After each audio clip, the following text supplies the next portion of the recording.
As-tu déjà réfléchi au fait que notre histoire, l'histoire de l'humanité, a commencé en Afrique? C'est curieux, n'est-ce pas? Le même continent qui a vu les premiers pas de notre espèce serait plus tard qualifié de retardé par ceux qui sont arrivés bien après. Mais attends, pour comprendre cela, il faut revenir très loin en arrière. Tout a commencé il y a environ 200 000 ans. Les premiers êtres humains, les Homo sapiens, sont apparus en Afrique. Ils vivaient comme chasseurs-cueilleurs. Ils se déplaçaient en petits groupes, suivant la chasse et les saisons. Et cela a duré très très longtemps. Mais ensuite, vers 10 000 ou 12 000 ans avant Jésus-Christ, quelque chose a changé. L'être humain a appris à cultiver. Et ce simple geste, planter, a tout changé. Celui qui plante doit rester au même endroit, attendre, soigner, récolter. C'est ainsi que sont apparus les premiers villages, et de ces villages sont nées les premières civilisations. Et devine où cela s'est produit en premier. Dans la région de la Mésopotamie, là où se trouve aujourd'hui l'Irak. Puis vinrent les Égyptiens, les Grecs, les Romains. Pendant ce temps, une grande partie de l'Afrique avançait à un rythme différent. Mais pourquoi ? Pour comprendre cela, il faut regarder la géographie, car elle a toujours joué un rôle immense dans l'histoire. Autrefois, le nord de l'Afrique était vert, plein de vie. Mais le climat a changé. Les pluies ont commencé à s'arrêter, les forêts ont disparu et ce qui restait est devenu le désert du Sahara, l'une des plus grandes barrières naturelles de la planète. Et ce détail a changé le destin d'un continent tout entier. Le Sahara a divisé l'Afrique en deux parties. D'un côté le nord, relié à l'Égypte, à la Méditerranée, au Moyen-Orient, où le commerce, l'écriture et les villes prospéraient. De l'autre côté le sud, isolé, vivant encore de l'agriculture et de la chasse. Ce n'est pas que ces peuples étaient en retard, pas du tout. Ils étaient simplement isolés. Imagine vivre entouré de milliers de kilomètres de sable, sans grands fleuves reliant le reste du monde, sans route commerciale, sans contact avec d'autres civilisations. Et pourtant, la vie a continué. Au cœur du continent, les peuples bantous ont commencé à migrer, emportant leur langue, leur culture et leur mode de vie à travers toute l'Afrique. Et là, à l'est, sur les rives du Nil, l'Égypte ancienne brillait déjà avec ses pyramides, tandis que plus au sud, dans la région de la Nubie, un autre peuple naissait, les Nubiens. Ils ont appris des Égyptiens, se sont développés et ont fini par créer leur propre empire, le royaume de Kouch. Oui, des pharaons noirs ont gouverné l'Égypte pendant un certain temps. Peu de gens en parlent, mais c'est l'une des parties les plus incroyables de l'histoire africaine. Pendant ce temps, au nord, un autre peuple fuyait les guerres du Moyen-Orient, les Phéniciens. Ils ont traversé la mer et fondé la ville de Carthage, l'une des plus grandes puissances du monde antique. Rome a dû mener 3 guerres gigantesques pour parvenir à les détruire. Et dans la région qui est aujourd'hui l'Éthiopie, un autre peuple émergeait, les Sabéens, qui donneraient plus tard naissance au royaume d'Aksum. Ils commerçaient avec Rome, avec les Arabes et avec les peuples africains, reliant différents mondes en un seul point. Mais malgré tout cela, la plus grande partie de l'Afrique restait isolée, loin du commerce, loin des routes, loin des échanges culturels. Tandis que Rome grandissait avec ses routes et ses empires, l'Afrique continuait au rythme du temps, des pluies, des vents. Et c'est pour cela que lorsque les Européens y sont arrivés des siècles plus tard, ils ont trouvé des sociétés tribales, des villages, de petits royaumes. Non pas parce que les Africains étaient incapables de se développer, mais parce que le reste du monde les avait laissés de côté. Lorsque le désert du Sahara s'est établi comme une muraille de sable, il semblait que le reste de l'Afrique resterait à jamais isolé du reste du monde. Mais la vie ne reste jamais immobile. Même loin des routes commerciales, les gens trouvaient un moyen d'avancer, de s'adapter, de se réinventer. Les peuples bantous, par exemple, ont commencé l'une des plus grandes migrations de l'histoire humaine. Ils sont partis de la région où se trouvent aujourd'hui le Cameroun et le Nigeria, descendant lentement vers le centre et le sud du continent. Ce n'était pas un voyage d'1 an ni de 10. C'était une marche de plusieurs siècles. Chaque génération allait un peu plus loin.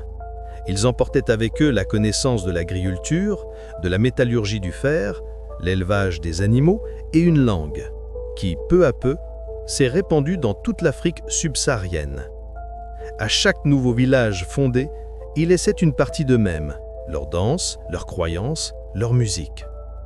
Ces peuples n'ont pas construit de pyramides ni de temples en marbre, mais ils ont élevé quelque chose qu'aucune guerre n'a pu détruire. La culture orale, la sagesse qui vit dans la parole et la mémoire. Dans les villages bantous, l'histoire n'était pas gravée dans la pierre, elle était racontée le soir, autour du feu. Chaque ancien était une bibliothèque vivante. Et même sans livre, ils savaient d'où ils venaient, qui ils étaient et ce qu'ils devaient préserver. Pendant ce temps, le monde au-delà continuait de se transformer. Le nord de l'Afrique devenait le théâtre des grandes civilisations. L'Égypte, Carthage, Rome, puis les Arabes. Et avec l'expansion de l'islam, un nouveau cycle commença. Les Arabes conquirent l'Égypte et le nord de l'Afrique, fondant des califats et des villes prospères. Ils dominaient les routes commerciales et possédaient quelque chose que les peuples du Sud n'avaient pas: l'expérience du désert. Ils savaient traverser le Sahara, suivre les étoiles, transporter des épices, de l'or et de sel. Et c'est ainsi que ce qui était autrefois un isolement commença peu à peu à s'ouvrir. Des caravanes arabes traversaient le Sahara, transportant des tissus, des chevaux, des livres et rapportant de l'or, de l'ivoire et des esclaves. Et avec les marchandises, arrivaient aussi des idées, des croyances, des religions. Le commerce unissait des mondes différents. Et là où il y a échange, il y a transformation. Là, sur les routes reliant le nord au cœur de l'Afrique, commencèrent à émerger les premiers grands empires africains.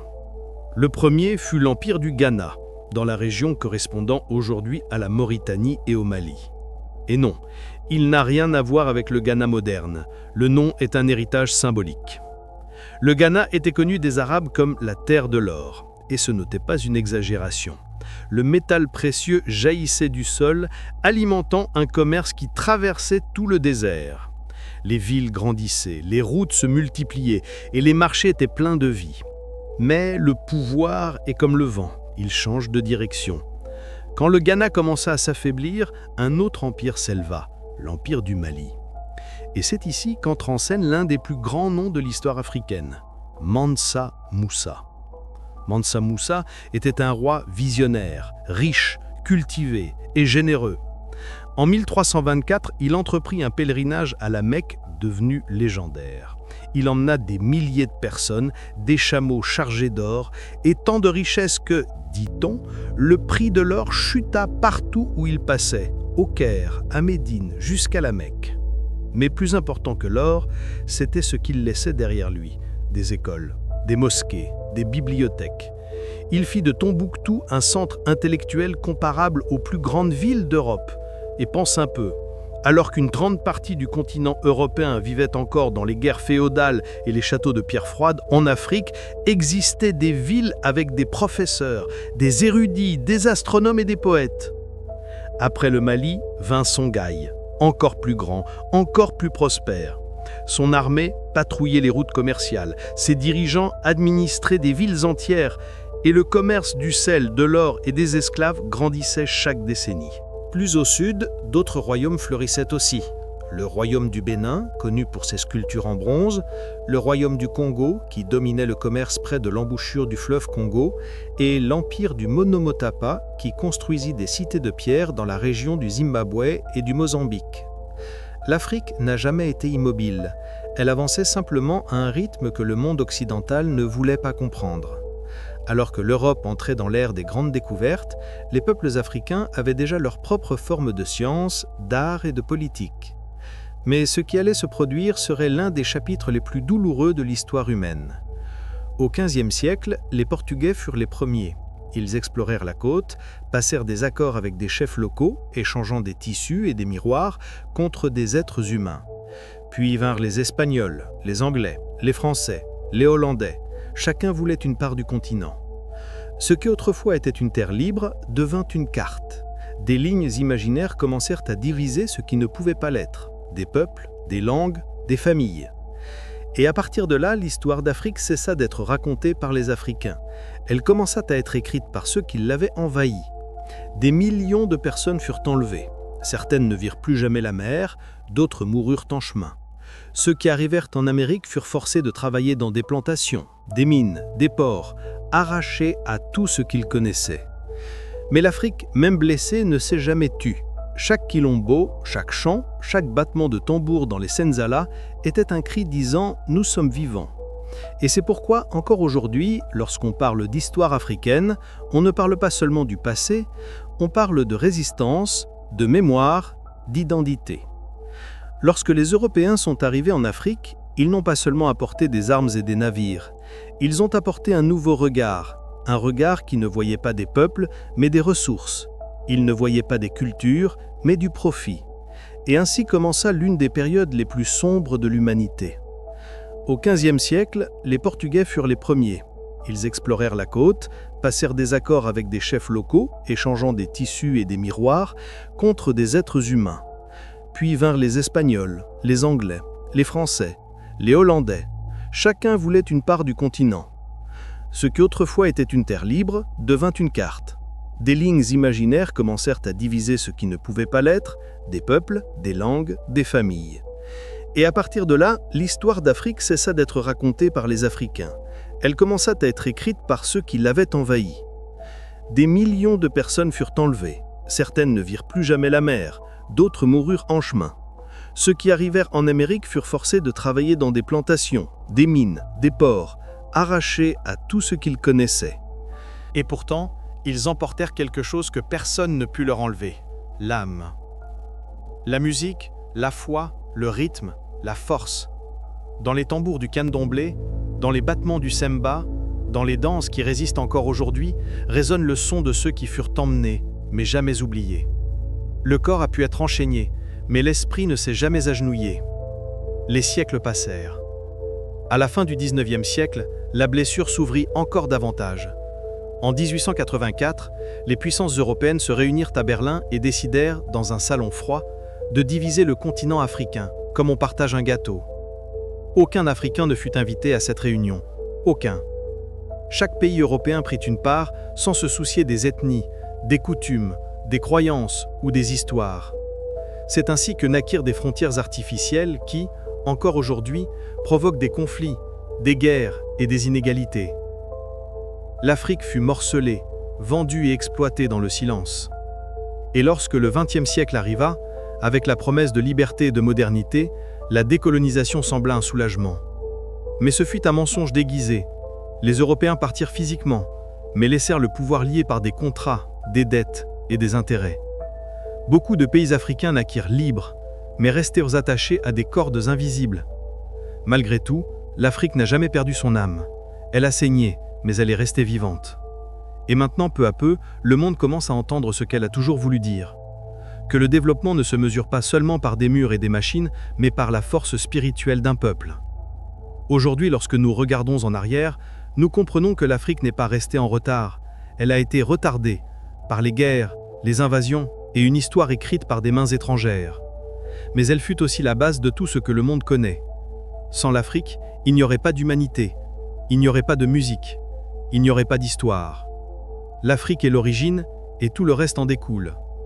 Et peut-être est-il temps de regarder ce continent, non pas comme le passé de la civilisation, mais comme le miroir de ce que l'humanité a perdu. La connexion avec la terre, avec le temps, avec ce qui importe vraiment. Car lorsque nous nous éloignons de l'Afrique, nous nous éloignons de nous-mêmes.